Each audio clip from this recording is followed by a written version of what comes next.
For our service learning project, we took our talents to the permaculture gardens. We connected with sustainability coordinator Xochitl Salazar to see how we can make our impact. Permaculture is a design system for creating ecological and edible landscapes, low-impact buildings, and sustainable communities and economies. Permaculture gardens are used to supply fresh, local, and organic produce to large communities.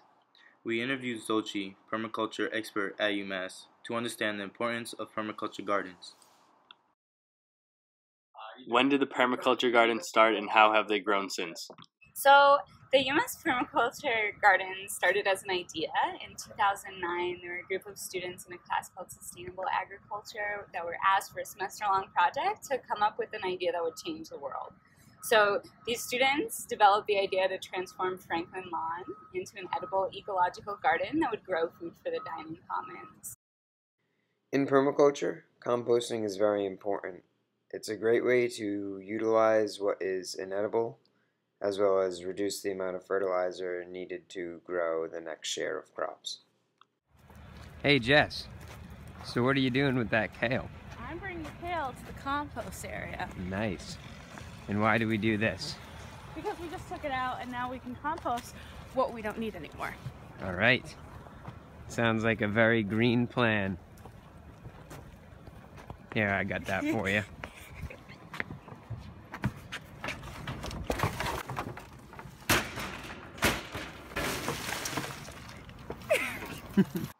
How are the permaculture gardens vital to our campus?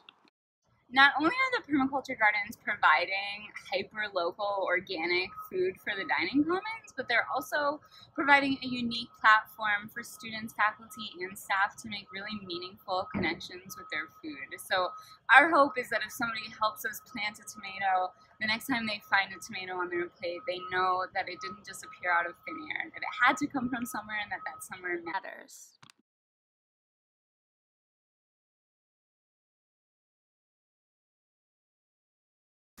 Alright, so the reason why we caged the woody perennials is that the nutrients is underground, but it's also in its limbs.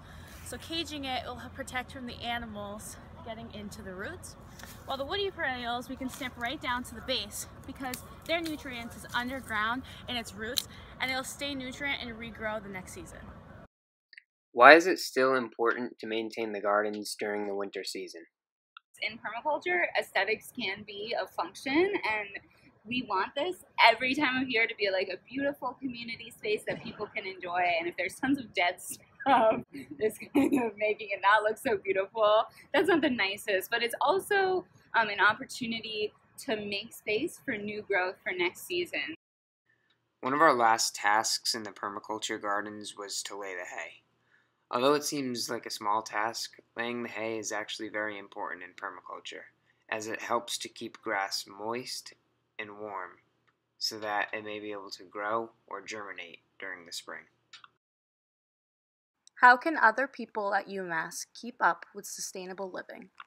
So one really great way to stay connected is through social media. Our Facebook or Instagram, or we have like every kind of social media, like Tumblr and Twitter, and we post a lot about upcoming workshops, opportunities to get involved, other groups that we're involved with. So those avenues are a really great way to stay connected. There are beyond just UMass Permaculture, there are other entities on campus that there are great ways to get involved with. So you can join like the Sustainable UMass listserv, which is like an email listserv, follow Sustainable UMass on social media, and I think that those are really great ways to get involved, but also just like, I know you said not a class, but taking a class like this or an eco-reps or any sort of service learning sustainability class really like it throws you in there and gives you a chance to maybe go outside of your comfort zone a little bit and try something new.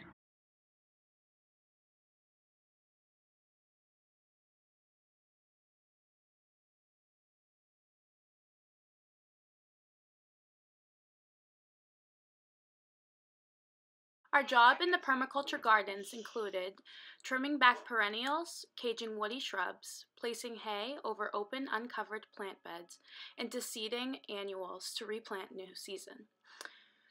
Our group was determined to get this done, having volunteered in sunshine and in rain, As much as volunteering was hard work, it was also fun for our group to be able to be involved in the sustainable initiative on campus, and you can get involved too.